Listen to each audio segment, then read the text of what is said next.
बर्फ की नदी हिमनद।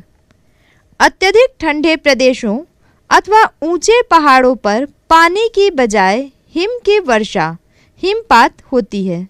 इस वर्षा में हिम धुनी हुई रुई की तरह गिरता है, किंतु जमीन पर गिरने के बाद दबाव के कारण सघन हो जाता है और इसका कुछ अंश कठोर बर्फ का रूप ले लेता है।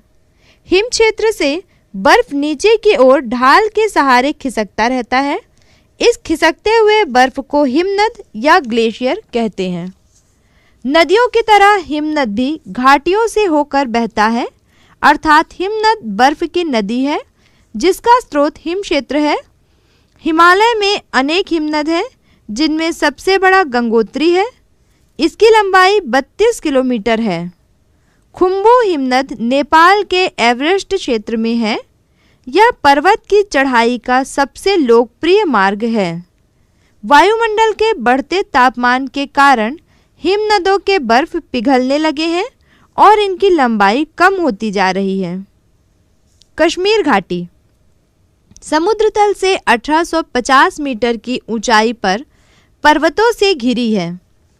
कश्मीर घाटी, जिसे झेलम घाटी भी कहते हैं, लगभग 135 किलोमीटर लंबी और 32 किलोमीटर चौड़ी इस पर्वत मध्य मैदान का निर्माण झेलम नदी के द्वारा हुआ है। लेकिन यह भी आश्चर्य की बात है कि पर्वतों के मध्य इतने बड़े मैदानी क्षेत्र का निर्माण कैसे हुआ।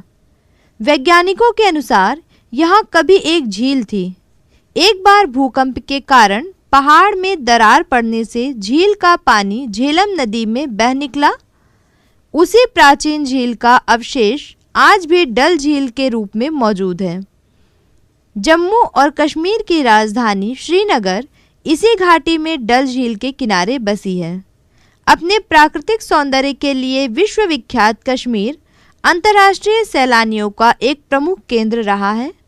भारत आने वाले अंतर्राष्ट्रीय पर्यटकों की भारी संख्या कश्मीर देखने के लिए आती है। डल झील में तैरते नाव के घर, जिन्हें हाउस बोट कहते हैं, विशेष आकर्षण है और यह यहाँ के लोगों की आजीविका का प्रमुख स्रोत भी है। कृषि के अलावा यहाँ कई प्रकार के उद्योग हैं, जैसे कालीन उद्योग, अखरोट की लकड़ी के फर्नीचर, बुनाई, कश्मीरी पश्मीना शॉल, केसर आदि। करेवा कश्मीर घाटी ऊंची पहाड़ियों से घिरा है। इसका धरातल तस्तरीनुमा है। हजारों साल पहले यहाँ बहुत बड़ी झील थी, जिसमें चारों तरफ की पहाड़ियों से कई नदी नालों का पानी बहकर आता था। ये नदी नाले अपने साथ लाए अवसाद, मिट्टी, गाद, क्ले आदि को कई सालों तक झील में जमा करते रहे। पृथ्वी की आंतरिक प्रक्रिया के कारण पिरपंजाल श्रेणी ऊपर उठने लगी, जिससे झील का पानी बाहर निकल गया और इस पहाड़ी कगारों पर सीढ़ीनुमा खेत बने, जो खेती के लिए काफ़ी उन्नत हैं। इसे करेवा कहते हैं। यहाँ की क्षेत्रीय भाषा में इसे वुद्रा भी कहते हैं। इस सीढ़ीदार भूमि पर बेशकीमती केसर या जाफरान की खेती होती है। केसर के फूल से वर्तिकाग्र को अलग किया जाता है तथा इसका उपयोग कई औषधियों के लिए तथा जायकेदार खाना बनाने के लिए मसाले के रूप में करते हैं। कश्मीरी केसर दुनिया भर में मशहूर है। लद्दाख शीत मरुस्थल का एक गांव। जम्मू और कश्मीर राज्य के पूर्वी भाग में एक शीत मरुस्थल लद्दाख स्थित है। यह थार की तरह गर्म मरुस्थल नहीं है, बल्कि शुष्क और ठंडा है। पथरीली जमीन और ऊंचे ऊंचे पहाड़ों के बीच दूर दूर तक फैला बर्फ का सूखा मैदान है, जहां बारिश नाम मात्र की होती है। आइए लद्दाख निवासी कीम के गांव के बारे में जानें। कीम का गांव फे है। यह जास्कर घाटी में पिंजीला नदी के किनारे पहाड़ी ढाल पर 80 घरों का गांव है। इस गांव में उपजाऊ भूमि पर ही पत्थर, गारे और ईंटों से बने छोटे छोटे घर मौजूद हैं। इन घरों को खंगपा के नाम से जाना जाता है। इनकी छतें सपाट होती हैं।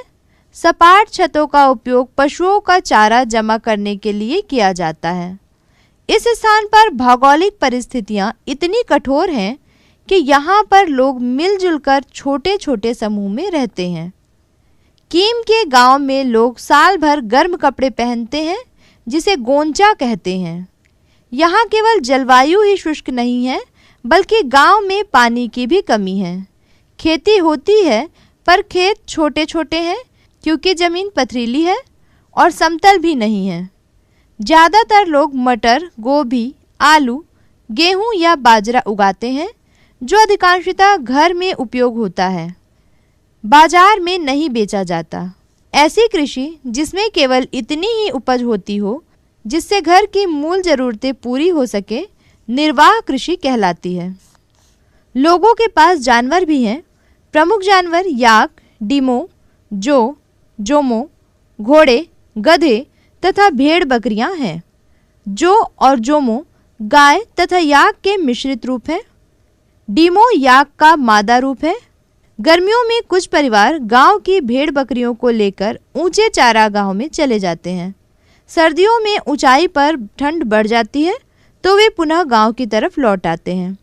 जानवरों के साथ मौसमी परिवर्तन के अनुसार होने वाले इस तरह के प्रवास को मौसमी प्रवास कहा जाता है। सर्दियों में जब कुछ खेती नहीं होती, तब भेड़ बकरियों की ऊन से महिलाएं वस्त्र बनाती हैं। ये लोग प्रकृति के साथ गहरा संबंध बनाकर जीते हैं तथा उपलब्ध किसी भी वस्तु को व्यर्थ नहीं जाने देते।